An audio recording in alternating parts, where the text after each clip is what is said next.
The Paper Magician is a side-scrolling 2D platformer. The player will use paper to create spells and weapons to defeat enemies and obstacles in their way. The story of this game is what will immerse players and keep them interested. The story centers on the protagonist, a paper magician, whose lover is being threatened by magicians who use fear, hate, and blood to perform their spells. The player will discover the magician's story and work to defeat her enemies through the ideals of love and knowledge. The player will of course climb, jump, and run to explore levels, but they will encounter obstacles that get in the way.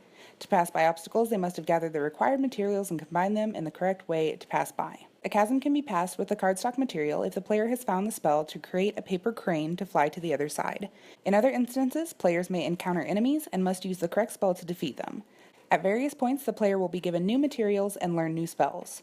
Throughout the levels, they will learn 5 spells and gain 5 materials in total. This combination will result in a maximum of 11 objects that can be created. Players will have a peaceful moment where they are able to combine spells with the materials they have collected to see what effect each combination has before they will need to implement this in a puzzle or against an enemy. Players will choose their weapons and tools via an in-game menu that is brought up with a button click. They will then be able to select the correct material and spell for their purposes. Materials will be collected along the journey, and each will give hints as to its use. Using the previous example, the cardstock material will indicate that it stands up well to wind and water, implying that it would be good for creating a boat or plane. Each spell will interact with each material in a different way. In the chasm example, the player must select the spell and material to create the paper crane. However, some puzzles might require that they create multiple objects. The player will have to explore these combinations and use the hints provided in the item descriptions in order to deduce the correct combination. An example of this is a level where the player must create a distraction for a long-range enemy to get close enough to defeat it. They could create a paper crane again, but it doesn't withstand much damage and is not enough of a distraction to reach the enemy. They must create a knight to fight by using a combination for person, sword, and shield.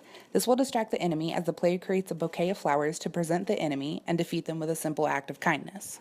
The obstacles in the game vary from simple puzzles and physical objects that they must pass to more traditional enemies who are out to actively hurt the character. These enemies take the form of shadow figures that heavily feature skulls and other symbolism to show that they are aligned with fear and death. In the beginning, the player will encounter simple enemies and move on to bigger and more difficult enemies as they progress and delve further into the story until they reach the end and the final enemy. The concrete goal of the game is to pass all puzzles and enemies to reach the end. However, the game focuses heavily on the story of the protagonist, so the abstract goal of the game is to discover the story and see it to completion. This includes viewing all cutscenes and finding all memory collectibles to fully grasp and explore the story of a magician fighting for her love. For each level, there will be 3 main areas. One in which they're able to learn and practice new spells, one in which they will have to solve a puzzle or overcome an enemy, and one that furthers the story, either with a memory collectible or a boss enemy that gives further information. In total, there will be 10 levels, which will be achievable with a small team, and dense with player choice, action, and story. Some of the most similar games to the Paper Magician are Limbo, Typo Man, and Scribblenauts. Limbo and Typo Man are both 2D platformers that feature a combination of puzzles, physics, enemies, and a strong story element to create an immersive experience, while Scribblenauts uses user-generated words to create various objects to solve puzzles.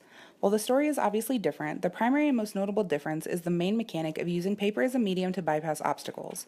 Players will choose their objects from an array of possibilities rather than relying on simple physics, as in Limbo, the open style of world creation in Typo Man, or the hindrances of finding the right word in Scribblenauts. Aside from the obvious risks of a student team, I believe the only real risk with this project is the necessary artwork to make the world as immersive as possible. Because it is a 2D platformer, the player will rely heavily on the artwork of the background to indicate level changes, mood changes, and indicators of clues or areas in which they might find collectibles. However, I hope to overcome this by ensuring visual clues are present, even in the most rudimentary way, which I believe will result in this game being highly successful.